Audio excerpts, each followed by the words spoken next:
Well, it happened. I quit my job to pursue a lifelong dream of becoming an extra on the next season of The Mandalorian. This is the way. Just kidding, I'm a little strange, but I haven't completely lost my mind yet. But it does look like I am now a statistic because I am a millennial who is a part of this 1/3 that quit his job. But mine was more by accident, and I don't really plan on getting another job anytime soon either. The even weirder part is that I made good money, didn't hate my job, didn't hate the people or the company that I worked for either. From a normal person's perspective, there was no reason to throw all of this away. I've actually been working really hard for years and years to get to where I was at, so then why did I decide to walk away from it all? I'll explain how this accidentally happened, the 3 things that I learned that made me quit my job, the thought process leading up to it, and give you an idea of what I'll be doing with my time away from work. The goal of this video is also to keep it as woo-woo free as possible. No crystals, horoscopes, or manifestations, as the kids are saying nowadays, were used throughout my decision to take an extended period of time off work. Hey, I'm Jarrad with 2 A's and 2 R's, and on this channel we like to talk about investing, financial independence, and sometimes about throwing away a career that you've worked so hard for. If you could do me a huge favor and Hulk smash that thumbs up button, it helps support this channel and of course my dog Little Miss Molly. I should first say that I am fully aware that we all look at life a little bit differently based on personal experiences leading up to this point in time. I almost compare it to looking through a specific lens that's been curated and customized to fit each of us individually. But sometimes we can accidentally become a little bit blind to our own abilities. I'm mentioning this because the more people that found out that I was quitting my job to take a little mini retirement and not work for a year, the more people that came up to me and said that they were jealous or said that they wished that they could do something like that. I just wanted to grab and shake every single one of them and say, you can do this without being a multimillionaire. I'm not over here splitting atoms or trying to cure cancer. I'm just taking a freaking year off work. No, I'm not a multimillionaire yet, and yes, I'll eventually need to get a job again at some point because I have a mouth to feed and my bank account cannot get any lower than 0. You know, I always thought that one day when I eventually left my job, it would look something like this. You're cool, and you, I'm out. But since I left on good terms, it ended with me sending a nice short email to a bunch of my ex-coworkers. When I say that it happened by accident, I mean that I had no intention of doing this at all. It's not something that I've been actively planning on doing for years and years. Being able to afford to quit my job actually turned out to be a side effect of doing certain things with my money over the past few years, starting out with paying off $82,000 of bad debt in 3 years. I guess I never really thought about it until now, but that was the point when everything changed and I basically took back control of my life. I remember at that time feeling like I had no ownership over my time or money because these faceless companies that I owed money to literally owned me. I took full ownership of agreeing to borrow the money and promising to pay it back, but talk about the worst feeling in the world. It was extremely suffocating. So it was at that point that I made a promise to put myself in a position to where I had more ownership over my time, what I did, and the money that I made. During that time, I worked 3 jobs at once just to get myself back to a net worth of 0 as quickly as possible. I worked at jobs in corporate America, at restaurants, and had side hustles as well. I worked about 80 hours per week. That was pretty much normal for me. Here's some pictures of me randomly passing out anywhere and everywhere because I was absolutely drained and exhausted by the end of each day. That was my life, and to be honest with you, I absolutely loved it. I mentioned where it started because I think that most people start at this type of level. Now, maybe you're not doing the exact same thing as I was, but you work really, really hard to hit a certain career or income level. And once you get there, things start to get a little bit more safe and comfortable. In fact, so safe and comfortable that you don't want to rock the boat too much to prevent yourself from falling back down to a level that you might have been at in the past. Any sort of change starts to look less appealing because of the unknowns that come along with it. What that may look like is staying in a career field or at a job for longer than you should that you don't necessarily care for as much as you once did. For me, I noticed that I started to get a little comfortable. I lost that drive a little bit and started to kind of go with the flow because none of the work was challenging.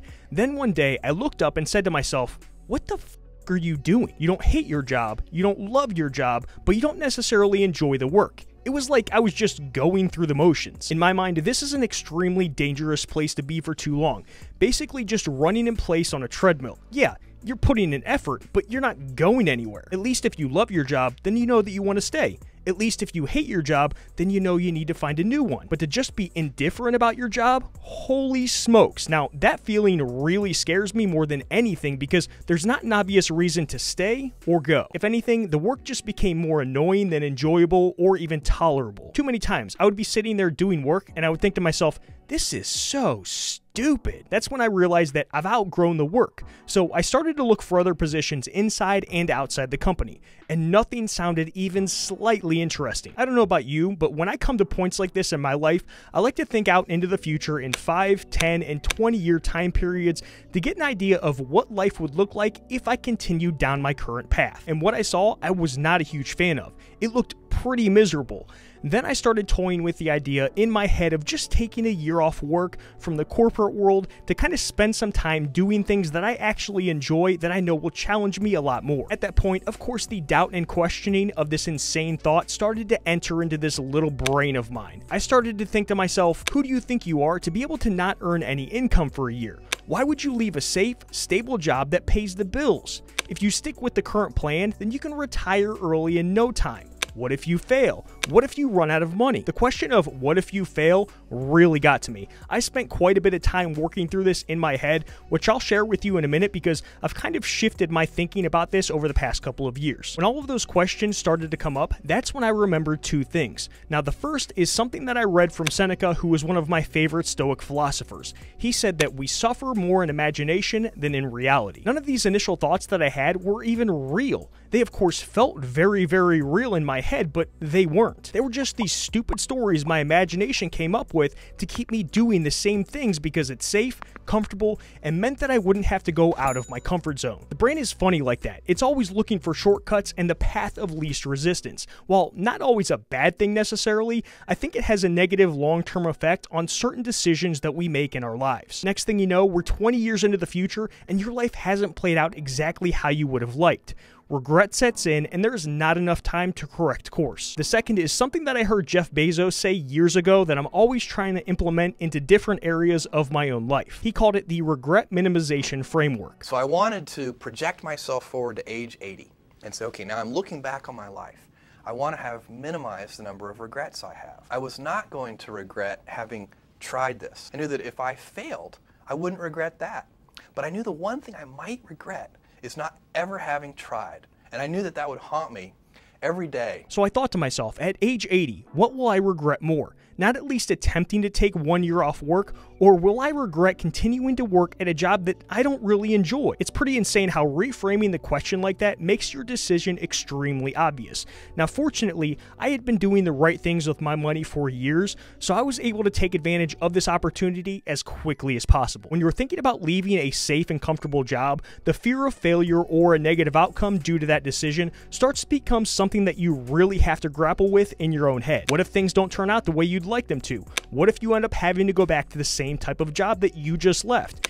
And what if the next job that you take turns out to be an absolute nightmare? If any of those things do happen, then the automatic thought would be that leaving your job was a terrible decision, the worst decision that you've ever made. While these are all valid possible negative outcomes, I don't necessarily look at them like that or base the quality of my decision on that either. I've dealt with quote-unquote negative outcomes in my life a lot over the past few years, so I've had to learn how to deal with them in a more healthy way so I don't make myself literally go crazy and become depressed. What I've come to learn through studying and practice is that the quality of your decision shouldn't be determined by the outcome. If you made a sound decision based on all of the information that you had available to you at that time and it was well thought out, then how was it a bad decision? So what if those negative things happen as a result of you doing something you know deep down inside that you should do?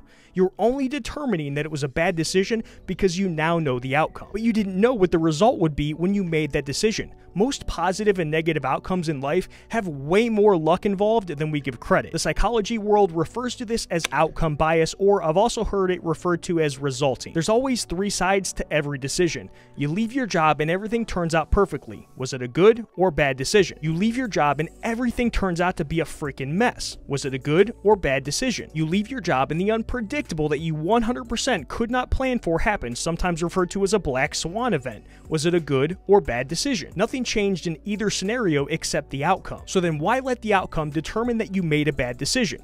You shouldn't, because the outcome tells us nothing about the quality of your decision. There's a cost to everything that we choose to do and choose not to do. The cost of something that we choose to do is usually pretty easy to figure out. If I choose to go skydiving, then I know the costs associated with jumping out of an airplane. But the sneaky cost we pay is one that is not so obvious, and that is the price we pay for inaction. In a recent interview I heard Jordan Peterson explain this perfectly. You have to contemplate the price you pay for inaction. Well, I don't want to change jobs. Well, no wonder. It's like you have to go put yourself out to be interviewed. You have to send out 500 resumes. You have to be rejected 499 times. And maybe you won't find a better job. It's like, no wonder you're afraid of that. Okay, you're in this job you hate and it's 10 years from now. How does that look? Think about that. You already know you're in a little.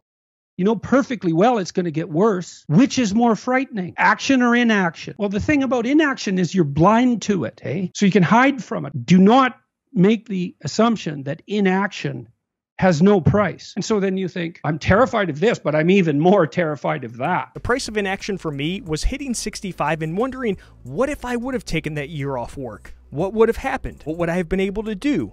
Who are the types of people that I would have met? How would that have changed me as a person? What would I have been able to learn during that time that isn't possible since a certain amount of my time is filled up with a job that I'm not a huge fan of? I think there's a lot of things out there for us to learn about or get involved in that we don't even know exist right now because of the current box each of us live our lives inside. The plan out for the next year is pretty simple.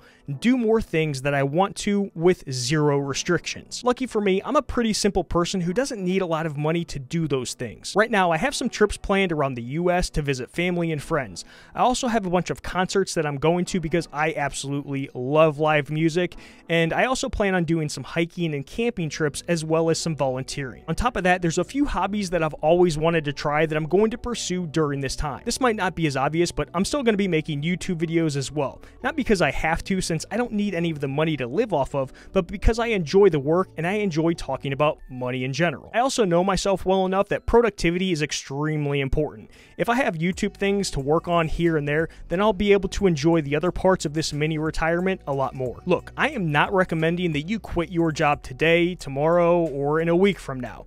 But what I am suggesting is that you reevaluate your current choices and direction. And if you see a need for a change, then don't be afraid to make that change. Most of our hangups and fears are all in our head, where we tend to blow things way out of proportion and turn them into something bigger than they actually are. You don't want to get 10 or 20 years down the line and wish that you would have done something about those thoughts or feelings that you had in the past because you were scared to quote unquote throw away the comfortable life that you were living to try to do something different. No one is giving out awards for making safe and comfortable decisions. I think it's always important to reevaluate what you're doing and why you're doing it. And if you put yourself in a good financial position leading up to that point, then you'll actually be able to do something about it. Doing financially smart things with your money isn't just to set yourself up for when you're old and ready to retire, but it's also to give you the ability to make changes throughout life when you need to. It gives you what everyone strives for in this life: freedom. Hulk smash that thumbs up button before you go. Check out the description for more resources and playlists